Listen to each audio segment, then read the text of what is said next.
인류 최초의 문자가 탄생한 그곳에서 왜 지금도 총성이 멈추지 않는 걸까요? 문명의 요람이라 불리던 땅이 어쩌다 세계에서 가장 복잡한 분쟁 지역이 됐을까요? 놀라운 건 지금 중동에서 벌어지는 수니파와 시아파의 대립, 팔레스타인 분쟁, 석유를 둘러싼 각축전. 이 모든 게 사실 수천 년 전부터 반복되어 온 패턴이라는 겁니다. 제국이 세워지고 무너지고 종교가 탄생하고 분열하고 외세가 들어오고 또 쫓겨나는 이 끝없는 순환의 역사를 지금부터 파헤쳐 보겠습니다. 모든 건 메소포타미아에서 시작됐죠. 기원전 4000년쯤 수메르인들이 세계 최초로 도시를 만들고 문자를 발명했습니다. 이들은 법을 만들고 관료제를 세우면서 문명의 기초를 다졌어요. 근처 이집트도 기원전 3150년쯤 통일왕국으로 등장했고요. 메소포타미아에서 나일강까지 이어지는 이 지역을 비옥한 초승달 지대라고 부르는데 진짜 문명의 요람이었던 겁니다. 그 후로 제국들이 계속 나타났다 사라졌습니다. 수메르 도시국가들은 기원전 2400년쯤 아카드 제국에 흡수됐고 이어서 바빌로니아와 아시리아 같은 강력한 제국들이 1500년 넘게 이 지역을 지배했죠. 한편 지중해 연안에서는 페니키아인들이 해상무역으로 번성하면서 알파벳을 개발했는데 이게 나중에 그리스와 라틴 문자의 기초가 되었습니다. 기원전 6세기에 키루스 대왕이 세운 페르시아 제국이 등장하면서 판도가 완전히 바뀌었어요. 메소포타미아부터 이집트까지 서아시아 대부분을 하나로 통합한 겁니다. 처음으로 중동 전역이 단일 제국 체제 아래 들어간 거죠. 이게 나중에 이 지역의 제국 전통을 만든 결정적 순간이었습니다. 그런데 기원전 334년 알렉산더 대왕이 쳐들어오면서 또 한 번 뒤집혔죠. 마케도니아 출신인 이 사람이 페르시아 제국을 무너뜨리고 터키에서 아프가니스탄까지 정복했거든요. 알렉산더는 기원전 323년에 죽었지만 그가 퍼뜨린 그리스 문화는 중동 전역에 뿌리를 내렸습니다. 시리아의 셀레우쿠스 왕조나 이집트의 프톨레마이오스 왕조 같은 후계 국가들이 그리스 언어와 문화를 계속 이어갔고 알렉산드리아 같은 도시들은 학문의 중심지가 됐어요. 헬레니즘 왕국들이 약해지자 이번엔 로마가 들어왔습니다. 기원전 1세기쯤 로마는 아시아, 레반트, 이집트를 차례로 병합했고요. 팍스 로마나라고 불리는 평화 시기가 2세기 정도 이어지면서 경제와 인프라가 크게 발전했죠. 바로 이 시기에 기독교가 탄생했습니다. 서기 1세기 로마 유대에서 시작된 기독교는 처음엔 박해받았지만 4세기 초 콘스탄티누스 황제가 밀라노 칙령으로 종교 자유를 선언하면서 급속히 퍼져나갔어요. 330년 콘스탄티노플이 새 수도가 됐고 세기 말엔 기독교가 로마 제국의 공식 종교가 되면서 이 지역의 종교 지형이 완전히 바뀌었습니다. 하지만 로마의 동부 지역인 비잔틴 제국은 부활한 페르시아, 즉 사산 왕조와 끊임없이 싸워야 했어요. 602년부터 628년까지 이어진 전쟁으로 양측 모두 완전히 지쳐버렸죠. 바로 이 빈틈을 파고든 게 새로운 세력이었습니다. 아라비아 반도에서 이슬람이라는 종교 운동이 일어난 거예요. 570년쯤 메카에서 태어난 예언자 무함마드는 610년부터 설교를 시작했고 유일신과 사회 정의를 강조하는 메시지로 아랍 부족들을 통합했습니다. 632년 그가 죽은 후 칼리프들이 이어받아 믿을 수 없는 속도로 영토를 확장했어요. 불과 20년 만에 시리아와 팔레스타인을 비잔틴에게서 빼앗았고 642년엔 이집트를 651년엔 페르시아 전체를 정복했죠. 북아프리카에서 인도 국경까지 이어지는 거대한 제국이 순식간에 만들어진 겁니다. 이슬람은 단순한 종교가 아니라 새로운 제국 질서의 토대가 됐어요. 아랍어가 행정 언어가 되면서 그리스어와 페르시아어를 대체했고 시간이 지나면서 대부분의 주민들이 아랍어를 쓰고 이슬람을 믿게 됐습니다. 661년 우마이야 칼리프국이 다마스쿠스를 수도로 삼아 스페인에서 인더스강까지 뻗은 제국을 다스렸죠. 예루살렘의 바위 돔 같은 기념비적 건축물도 이 시기에 지어졌고요. 750년에 아바스 왕조가 우마이야를 무너뜨리고 바그다드를 새 수도로 정했습니다. 이때부터가 진짜 황금기였어요. 바그다드는 세계 최고의 학문과 무역 중심지가 됐거든요. 9세기 초에 세워진 지혜의 집에서는 그리스 철학과 과학 서적들을 아랍어로 번역했고 수학, 의학, 천문학 분야에서 엄청난 발전이 이뤄졌습니다. 대수학이나 알고리즘 같은 개념도 이때 나왔죠. 경제적으로도 실크로드를 장악하면서 동서무역의 중심이 됐고요. 하지만 10세기가 되면서 아바스 제국도 흔들리기 시작했습니다. 너무 넓은 영토를 관리하기 어려워지면서 지역 왕조들이 독립적으로 움직였고 페르시아와 터키 군벌들이 실권을 잡았어요. 이집트에서는 10세기 초에 파티마 왕조가 시아파 칼리프국을 세우면서 아바스에 도전했죠. 이슬람 내부의 수니파와 시아파 분열이 본격화된 겁니다. 11세기 후반에는 서유럽에서 십자군이 쳐들어왔어요. 13세기 말까지 이어진 이 전쟁으로 레반트 지역에 여러 십자군 국가들이 세워졌지만 살라딘이 이끄는 아이유브 왕조가 1187년 예루살렘을 되찾았고 결국 이집트의 맘루크가 1291년까지 십자군을 완전히 몰아냈습니다. 그런데 더 큰 재앙이 동쪽에서 오고 있었죠. 1258년 몽골군이 바그다드를 초토화시켰습니다. 도시는 파괴됐고 아바스 칼리프국은 끝났어요.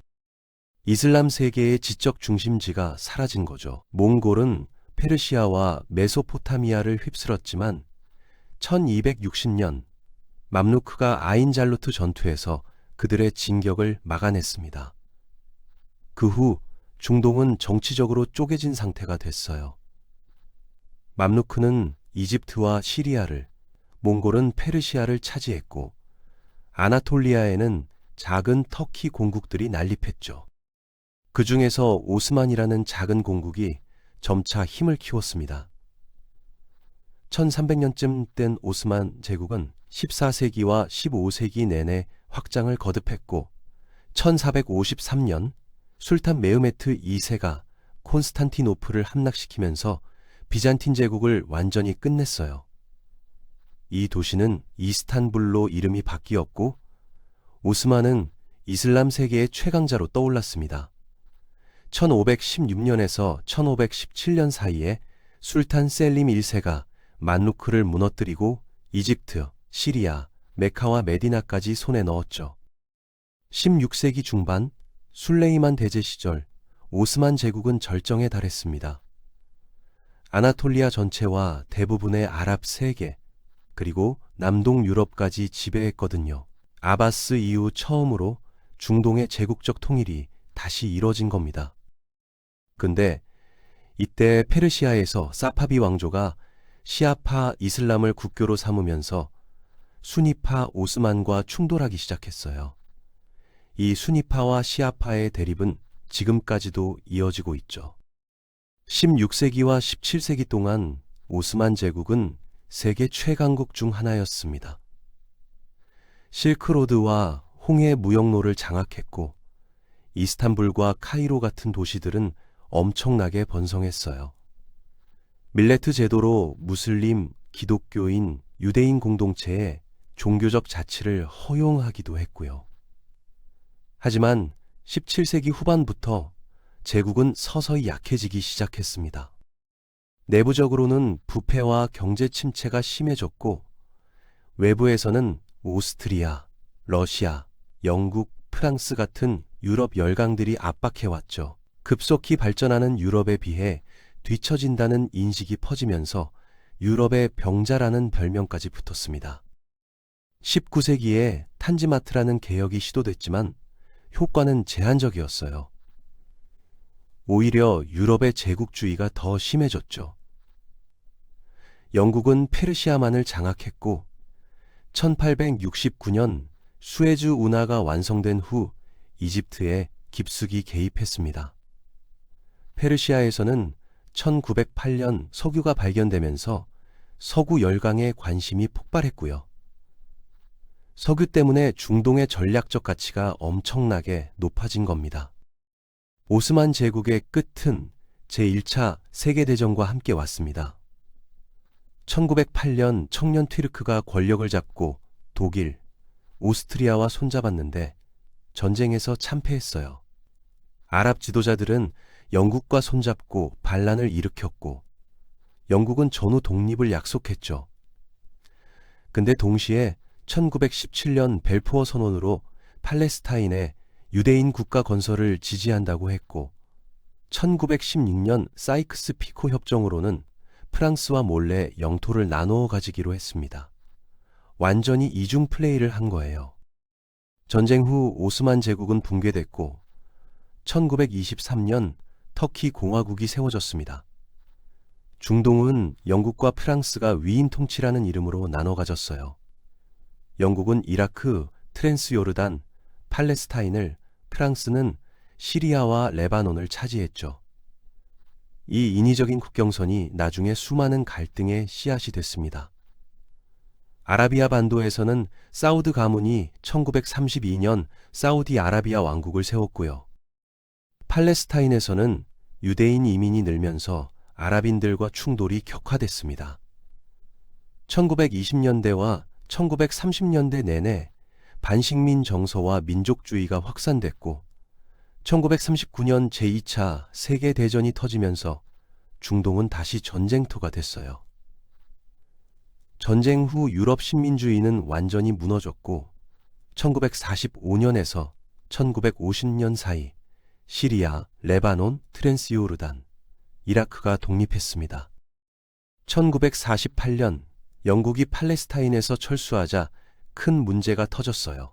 유엔이 팔레스타인을 유대인과 아랍인으로 분할하기로 결정했는데 아랍 측은 이를 거부했죠. 이스라엘이 독립을 선언하자마자 주변 아랍 국가들이 침공했지만 이스라엘이 승리하면서 수십만 팔레스타인인들이 난민이 됐습니다. 이게 지금까지 이어지는 갈등의 시작이었어요. 전후 중동은 탈식민주의 물결 속에서 민족주의가 폭발했습니다. 1952년 이집트에서 권력을 잡은 가말 압델 나세르는 범아랍주의를 주장하며 아랍 통합을 외쳤죠.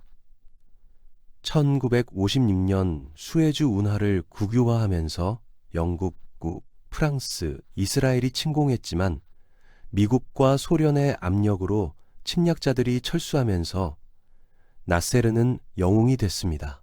유럽 제국주의가 사실상 끝난 순간이었어요. 하지만 1967년 6.1 전쟁에서 이스라엘이 이집트, 시리아, 요르단을 압도적으로 이기면서 가자, 서안, 골란 고원, 시나이를 점령했어요. 이 참패로 아랍 민족주의는 타격을 입었고 팔레스타인 민족주의가 힘을 얻었죠. 1973년 욘키푸르 전쟁도 교착 상태로 끝났지만 아랍의 석유 금수 조치로 전 세계 석유 위기가 왔습니다. 석유가 무기가 된 순간이었죠. 1979년에 두 가지 중대한 사건이 터졌습니다. 이집트가 아랍 국가 중 처음으로 이스라엘과 평화조약을 맺었고 이란에서는 혁명으로 샤 정권이 무너지고 이슬람 공화국이 세워졌어요. 이란 혁명은 지역에 엄청난 충격을 줬죠. 1980년 이라크가 이란을 침공하면서 8년간 참혹한 전쟁이 벌어졌고 전쟁으로 파산한 이라크는 1990년 쿠웨이트를 침공했습니다. 미국 주도 연합군이 신속히 개입해 이라크를 몰아냈지만 이때부터 중동에 미군이 본격적으로 주둔하기 시작했어요. 이 미군 주둔은 많은 이슬람주의자들의 분노를 샀고 2001년 9.11 테러로 폭발했습니다. 미국은 테러와의 전쟁을 선포했고 2003년 이라크를 침공해 사담 후세인을 축출했죠. 근데 이라크는 수니파와 시아파 간 종파 갈등에 빠졌고 극단주의의 온상이 됐습니다. 2011년 아랍의 봄이라는 민주화 시위가 티니지에서 시작돼 이집트, 리비아, 시리아로 퍼졌어요. 튀니지만 민주화에 성공했고 나머지는 혼란에 빠졌죠. 특히 시리아는 참혹한 내전에 돌입했고 이 혼란 속에서 ISIS가 등장했습니다. 2014년 ISIS는 칼리프국을 선포하고 이라크와 시리아 영토를 장악했지만 2017년까지 연합군에 의해 대부분 무너졌어요. 21세기 중동은 이란의 영향력 확대와 사우디와의 경쟁, 터키의 부활, 쿠르드족의 자치 요구 등 복잡한 세력 다툼이 이어지고 있습니다. 2020년 아브라함 협정으로 UAE, 바레인, 수단, 모로코가 이스라엘과 관계를 정상화하면서 외교 지형도 바뀌었고요. 결국 중동의 역사는 세 가지 패턴의 반복이었습니다. 첫째, 강력한 제국이 등장해 통합을 이루지만 결국 분열되고, 둘째, 종교와 종파가 권력의 정당성이 되면서 동시에 분쟁의 원인이 되며, 셋째, 외세의 개입이 단기적 해결처럼 보이지만 장기적으로는 더 깊은 혼란을 남긴다는 겁니다. 수메르 시대부터 오늘날까지 5,000년을 관통하는 이 패턴은 지금 이 순간에도 작동하고 있죠. 중동이 진정한 평화를 찾으려면 이 역사적 굴레를 이해하고 깨뜨려야 합니다. 그게 가능할지는 아무도 모르지만 확실한 건 과거를 모르면 미래도 없다는 거겠죠.